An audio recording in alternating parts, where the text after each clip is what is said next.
ನಮಸ್ಕಾರ ವೀಕ್ಷಕರೇ, ಈ ದಿನದ ಸಂಚಿಕೆಯಲ್ಲಿ ರಕ್ತಹೀನತೆ ಎಂದರೇನು, ಯಾವ ವಯಸ್ಸಿನವರಲ್ಲಿ ಹೆಚ್ಚಾಗಿ ರಕ್ತಹೀನತೆ ಕಂಡುಬರುತ್ತದೆ, ರಕ್ತಹೀನತೆಯ ಲಕ್ಷಣಗಳು ಯಾವುವು, ರಕ್ತಹೀನತೆಯನ್ನು ತಡೆಗಟ್ಟಲು ಯಾವ ರೀತಿಯ ಆಹಾರಗಳನ್ನು ಸೇವಿಸಬೇಕು ಎಂಬೆಲ್ಲ ವಿಷಯಗಳ ಬಗ್ಗೆ ಸಂಕ್ಷಿಪ್ತವಾಗಿ ಈ ಒಂದು ಸಂಚಿಕೆಯಲ್ಲಿ ತಿಳಿಯೋಣ ಬನ್ನಿ.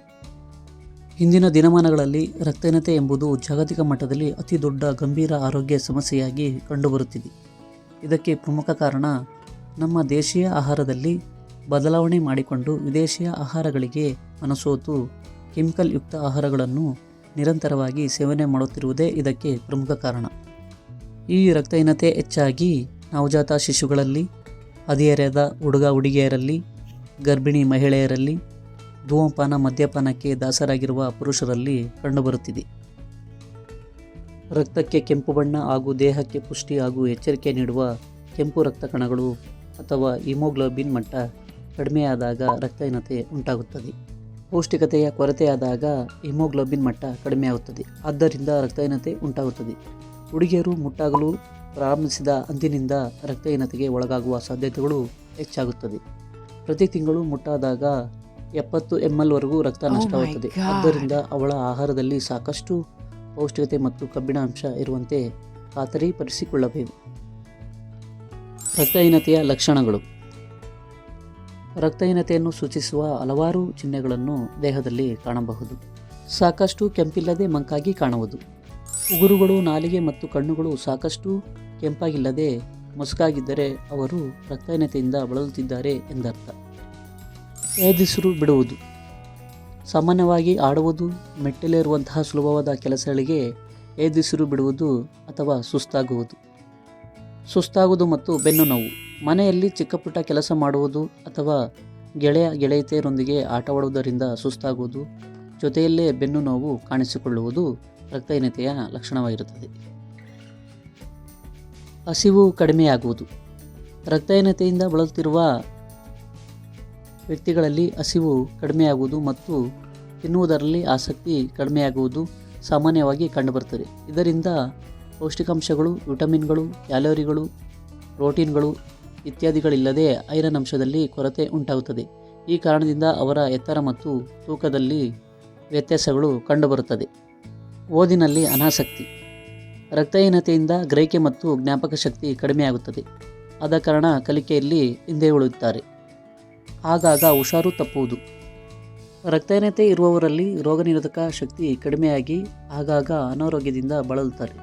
ಅವರ ರೋಗನಿರೋಧಕ ಶಕ್ತಿ ಬಹಳ ಕಡಿಮೆ ಆಗುತ್ತದೆ. ಮುಟ್ಟಾದಾಗ ರಕ್ತಸ್ರಾವ ಹೆಚ್ಚಾಗುತ್ತದೆ. ರಕ್ತಹೀನತೆ ಇದ್ದು ಮುಟ್ಟಾಗುವಾಗ ಸ್ರಾವ ಹೆಚ್ಚಾಗುತ್ತದೆ. ಇದರಿಂದ ರಕ್ತಹೀನತೆ ಮತ್ತಷ್ಟು ಉಲ್ಬಣಿಸುತ್ತದೆ.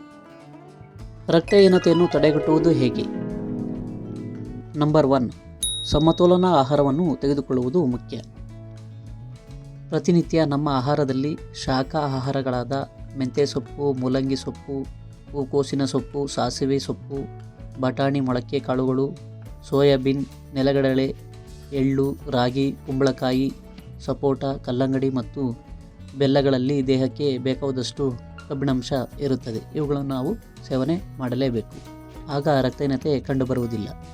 ವಿಟಮಿನ್ ಸಿ ಆಹಾರಗಳಾದ ಸೀಬೆ, ಮೂಸಂಬಿ, ಕಿತ್ತಲೆ ಹಾಗೂ ನಿಂಬೆಹಣ್ಣಿನಂತಹ ಹುಳಿ ಹಣ್ಣುಗಳಲ್ಲಿ ವಿಟಮಿನ್ ಸಿ ಅಧಿಕವಾಗಿ ಸಿಗುತ್ತದೆ. ಆಹಾರದೊಡನೆ ಇವುಗಳನ್ನು ಸೇವಿಸುವುದರಿಂದ ಐರನ್ ಹೀರುವಿಕೆ ಉತ್ತಮಗೊಳ್ಳುತ್ತದೆ. ಇದು ರಕ್ತವನ್ನು ಶಕ್ತಿಯುತ ಹಾಗೂ ಬಲಪಡಿಸುತ್ತದೆ.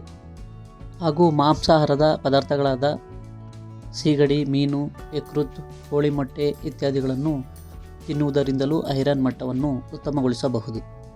ನಂಬರ್ 2, ಐರನ್ ಮಾತ್ರೆಗಳನ್ನು ಸೇವಿಸಬೇಕು. ವಾರಕ್ಕೊಮ್ಮೆ 1 ಐರನ್ ಮಾತ್ರೆ 1 ವರ್ಷದವರೆಗೆ ತೆಗೆದುಕೊಳ್ಳುವುದರಿಂದ ರಕ್ತಹೀನತೆಯನ್ನು ತಡೆಗಟ್ಟಬಹುದು. ಈ ಮಾತ್ರೆಗಳನ್ನು ಶಾಲಾ ಶಿಕ್ಷಕರಿಂದ ಪ್ರಾಥಮಿಕ ಆರೋಗ್ಯ ಕೇಂದ್ರಗಳಲ್ಲಿ ಅಥವಾ ಅಂಗನವಾಡಿಗಳಲ್ಲಿ ಉಚಿತವಾಗಿ ಪಡೆಯಬಹುದು. ಎಲ್ಲ ವಯಸ್ಸಿನವರು ತಮ್ಮ ದಿನನಿತ್ಯದ ಜೀವನದಲ್ಲಿ ಬೆಳಗ್ಗೆ ಎದ್ದ ಕೂಡಲೇ ಯಾರೂ ಸಹ ಮೈದಾ ಹಿಟ್ಟಿನಿಂದ ಮಾಡಿದಂತಹ ಬ್ರೆಡ್, ಬಿಸ್ಕೆಟ್, ರಸ್ಗಳನ್ನು ಸೇವಿಸಬಾರದು.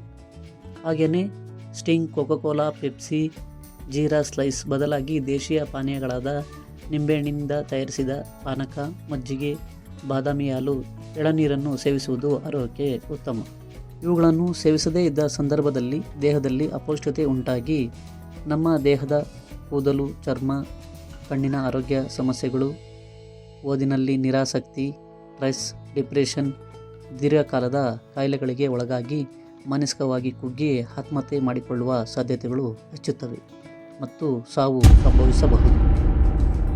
ಓಕೆ ವೀಕ್ಷಕರೇ, ಮಾಹಿತಿ ಇಷ್ಟವಾದಲ್ಲಿ ತಮ್ಮ ಅನಿಸಿಕೆ ಮತ್ತು ಅಭಿಪ್ರಾಯಗಳನ್ನು ಕಾಮೆಂಟ್ ಬಾಕ್ಸಲ್ಲಿ ತಿಳಿಸಿ ಹಾಗೂ ತಮ್ಮ ಬಂಧು ಮಿತ್ರರಿಗೆ ಮಾಹಿತಿಯನ್ನು ಶೇರ್ ಮಾಡಿ. ಈ ರೀತಿಯ ವಿಡಿಯೋಸ್ಗಳನ್ನು ಹೆಚ್ಚಾಗಿ ಅಪ್ಲೋಡ್ ಮಾಡಲು ನಮಗೆ ಸಹಕರಿಸಿ. ವಿಡಿಯೋಸನ್ನು ಸಂಪೂರ್ಣವಾಗಿ ನೋಡಿದ್ದಕ್ಕಾಗಿ ನಿಮಗೆ ಧನ್ಯವಾದಗಳು. ಶುಭ ದಿನ.